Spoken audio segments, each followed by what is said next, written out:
Bienvenue sur ce nouvel épisode de Préhistorex. Aujourd'hui, on se retrouve à Locmariaquer, dans le golfe du Morbihan toujours, pour visiter un tumulus, le tumulus du Manélude. Restez bien là, on se retrouve directement après le générique.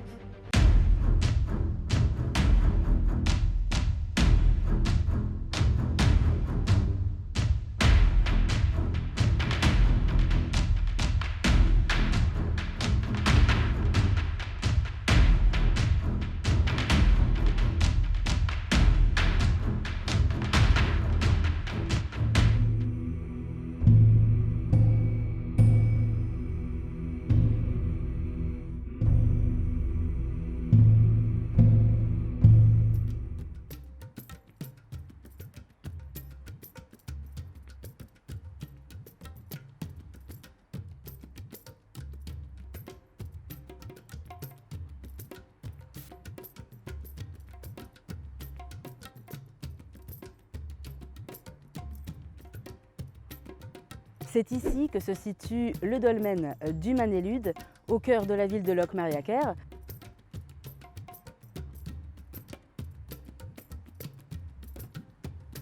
Le monument date de -4500 à -4000 avant notre ère. Il a subi un petit peu les affres du temps, puisque comme on peut le constater, il y a un corps de ferme qui a été construit tout contre.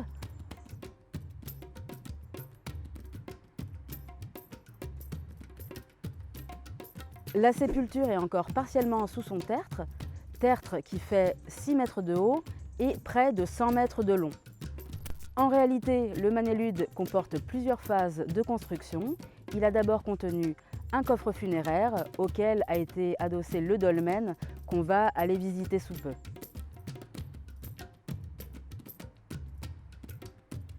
Lors des premières fouilles en 1864 par René Gall, un nom qu'on connaît bien maintenant, le tumulus était entouré de 5 menhirs, tous surmontés d'un crâne de cheval. Et ça, c'est un peu étrange puisque, comme on le sait, les premières traces de domestication du cheval datent de -3500. C'est donc dû à un réemploi probable du monument.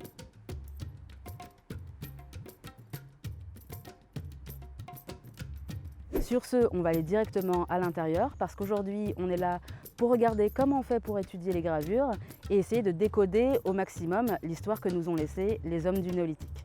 Donc sur ce, on y va.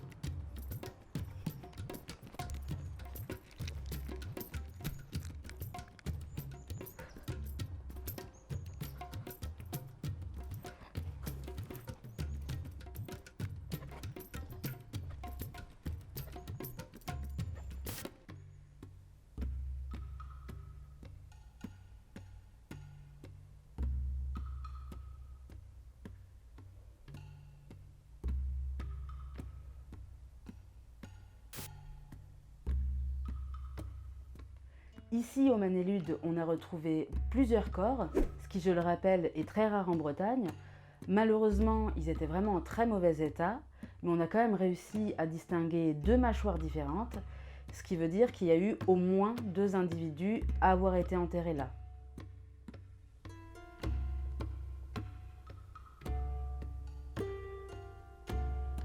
Au niveau du mobilier funéraire, on retrouve des choses très classiques pour un mobilier néolithique.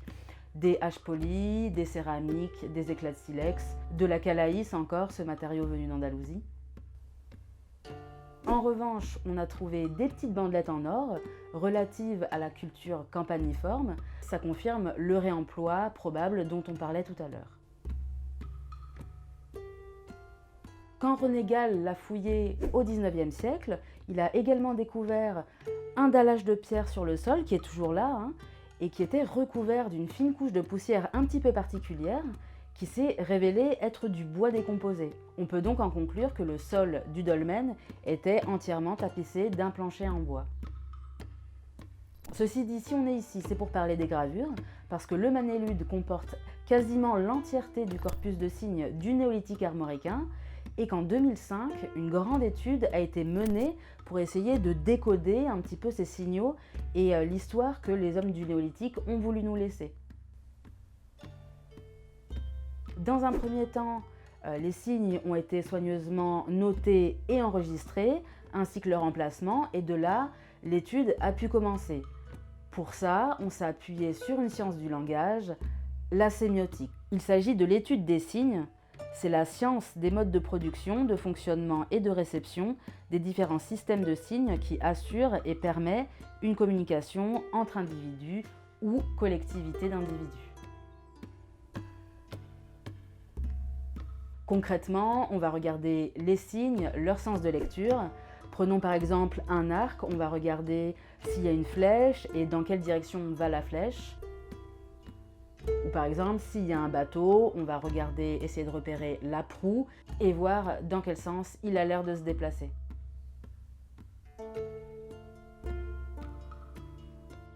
Ensuite, on interprète chaque gravure à l'aune des gravures présentes sur la stèle et enfin, les stèles les unes par rapport aux autres.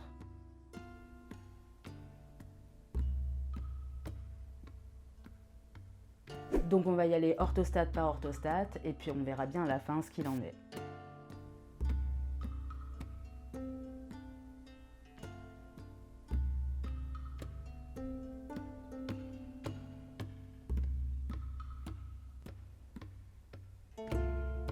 Ici sur cette dalle, on a plusieurs signes jugiformes qu'on a déjà rencontrés plusieurs fois quand on a regardé des gravures, qui est une sorte de petit U avec des rebords. Pendant longtemps, on a pensé qu'il s'agissait d'un bovin et que ces personnes du néolithique avaient un culte taurin. Mais depuis, il y a une nouvelle interprétation qui a été proposée et on y voit plutôt un oiseau en vol. Donc là, on a vraiment plusieurs signes jugiformes. On peut essayer de se dire que c'est un vol de plusieurs oiseaux.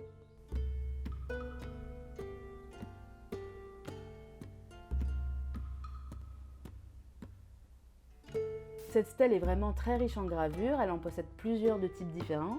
On va d'abord regarder celle-ci, qui est un peu étrange. Pendant très longtemps, on n'a pas su ce que c'était, sachant que ça ressemble, bon, entre guillemets, à un peigne, une demi-cage thoracique, quelque chose comme ça. Une nouvelle interprétation a été proposée. On y voit plutôt une embarcation avec des petits personnages dessus qui navigueraient. Je vais vous expliquer pourquoi Serge Cassen et son équipe y voient une embarcation. Plusieurs pistes à ça. Tout d'abord parce que les représentations d'embarcations très simplifiées coïncident pas mal, que ce soit des représentations d'époque ou non. On a aussi le fait que la zone armoricaine, donc ici c'est une zone côtière qui l'était déjà au néolithique, même si le niveau de la mer était plus bas. Et puis il faut dire aussi que ces gens qui ont construit les mégalithes ont une histoire maritime, puisque ce sont des populations qui viennent d'Anatolie et qui ont traversé la mer pour arriver jusqu'ici. Et enfin, sur une autre gravure qu'on ira voir tout à l'heure, on a la présence d'un cachalot qui a l'air d'attester d'un univers maritime, et c'est donc comme ça, avec tous ces petits éléments, qu'on essaye d'interpréter dans les grandes lignes cette gravure.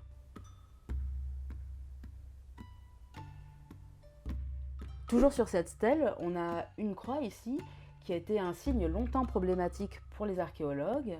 Alors on est parti chercher du côté de l'outil, notamment de l'herminette, une espèce de hache, mais ça semble peu probable parce que les représentations d'outils sont beaucoup plus détaillées et ce serait étrange que seul cet outil soit aussi simplifié. On est donc parti chercher ailleurs. On y voit la représentation la plus stylisée possible d'un être humain avec les bras en croix.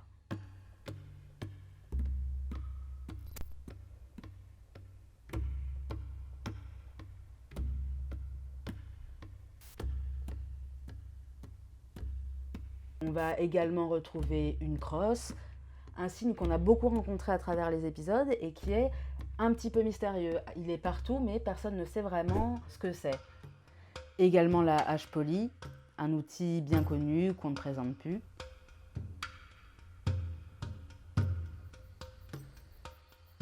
Et pour finir avec ce corpus, au fond de la chambre, face à l'entrée, on a cette figure de la hache charrue qu'on a rencontrée à Kercado.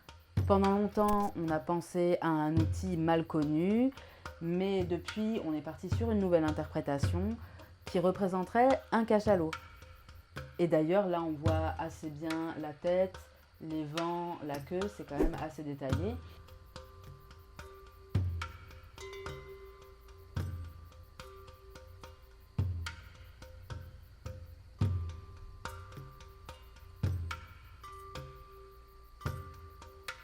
Maintenant qu'on a fait le descriptif de tous les signes qu'on peut trouver, le travail de décodage peut commencer. Mais c'est là où ça se complique, puisque le hic, c'est qu'on s'est rendu compte que les dalles gravées étaient en fait un réemploi d'une barre de stèle ou d'un hémicycle. Rendu là, qu'est-ce qu'on fait? Est-ce qu'on regarde les stèles dans leur placement actuel ou est-ce qu'on essaye de les replacer dans leur ordre d'origine? Et c'est plutôt vers la deuxième solution qu'on va se tourner. On va s'appuyer à la fois sur les signes en eux-mêmes, mais aussi sur les traces d'érosion, et notamment ici les traces d'érosion dues au vent.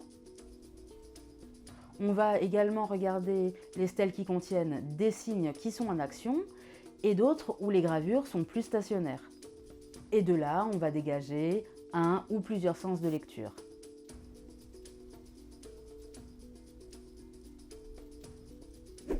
Ici, on a dégagé 3 sens de lecture, 2 sens de lecture centrifuge et un sens centripète, 3 sens de lecture probables plus un réemploi qui redessine le récit, ça rend les choses vraiment très compliquées.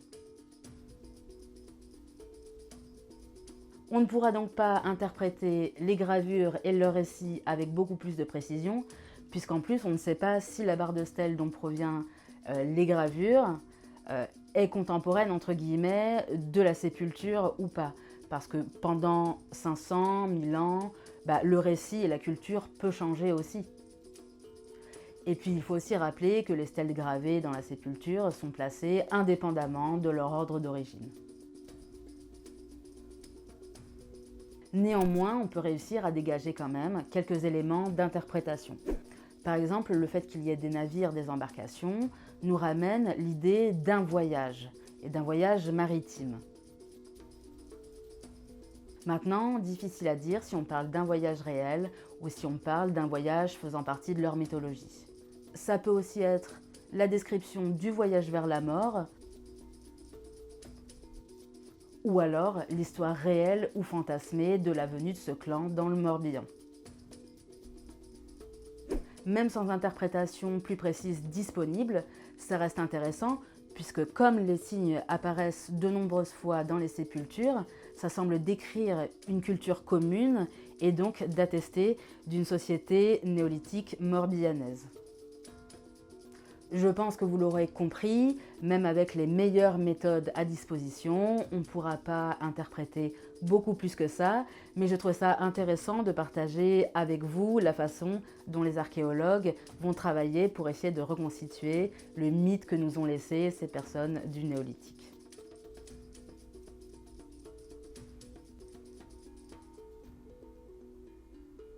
On arrive à la fin de cet épisode, j'espère que ça vous aura plu.